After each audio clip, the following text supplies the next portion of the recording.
I'm here with Heidi Olson, and Heidi's my friend and has been one of my students. And we were talking about how people get student loans and finance their way through college. And I'd like you to share a little bit about your experience. I did end up getting financial aid the first year that I went to class up. I had only made about $8,000 a year before. I wasn't married, so I reaped the benefits of the financial aid, and I took as many classes. I took between 16 and 17 credits a quarter, drove myself batty over it, and and then I ended up working and getting a better job, and I ended up making almost $20,000. And it just really irks me because at $20,000, you're still paying car payments, insurance, rent, cell phone bills. I mean, just the basics. And there's no help. There's no financial aid for somebody like me. And then my husband, I just recently got married, and he and I are in too high of a pay scale bracket to receive financial aid. Granted, we have the worst time paying for school. We're scraping together with our savings or whatever we can do, odd-end jobs, to go to Class Up, and and Class Up is a community college, so it's a lot less expensive than a 4-year or something. But it's just hard. I wish there was a program for middle class people, because just because you're paying your bills, just because you're not in debt, not in the negative, you might only have $10 to your name after everything's paid, but you need assistance still. Right. Books are 200% marked up at colleges, and the classes, even though it's inexpensive, they're still a few $100s. Well, recently the President and the Congress have talked a lot about supporting education. Mm-hmm. But when the President's recent budget came out, there are going to be cuts to education. Mm-hmm. And at the same time, there's been an extension of tax cuts for the wealthiest Americans, who will get about $900 billion worth of tax relief in the next few years. And do you think that money should have been used to support education, like grants, loans? Absolutely. Federal tuition? Financial aid. Mm-hmm. I think that every person should have the opportunity, if they wanted, to go to college, not just extremely low income or extremely high income. I mean, there's the middle guy. You're totally leaving out the middle guy, and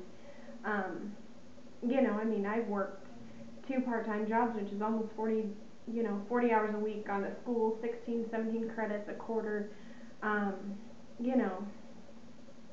So, do you see, are you going to be able to graduate? Are you going to be able to finish your schooling in spite of all of this, work that you have to do to scrape together enough money to go to school? Yeah, it's difficult quarter by quarter, but we are. I mean, there will be a chance that I will be able to graduate in the end of the summer.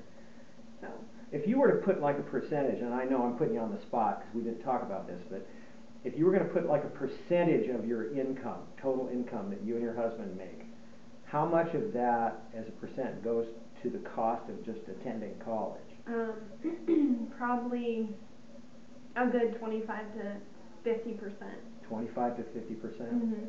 And that leaves everything else. I mean, we're talking Mm-hmm. food, rent, Mm-hmm. utilities, all your bills Mm-hmm. off to the side. Well, I urge you, you can write to your Congress people. Mm-hmm. You can make videos. Do you have anything that you'd like to ask people to do to help change this? Yeah, I'd like to have people that are in the same boat as me, and that are middle income, and maybe they can't afford to go to school because they have to work, and you need 2 incomes in this society these days. It would be lovely to stay at home and be with your children or whatever, but you have to support. You need 2 incomes to support your family, and some people say, well, what about downgrading? Sometimes it's not likely. Sometimes you can't downgrade. Sometimes you need to have different things in order to survive, in order to You know, I mean, you need a house, obviously. Do you need the biggest house on the lot? No. But if you have 10 kids, you do, you know, and so there's just a lot of things that I think go into that. So I would encourage people to,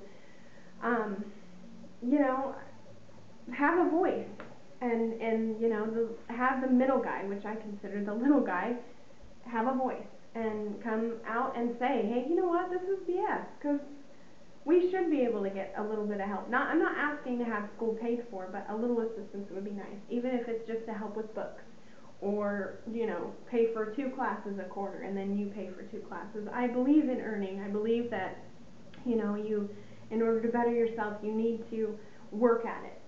You know, but who's to say that that middle class person, or, you know, the lower class person isn't working at it, but Right. they're still sort of treading water and not getting anywhere. Right. So Right. that's kind of where I think we're at least.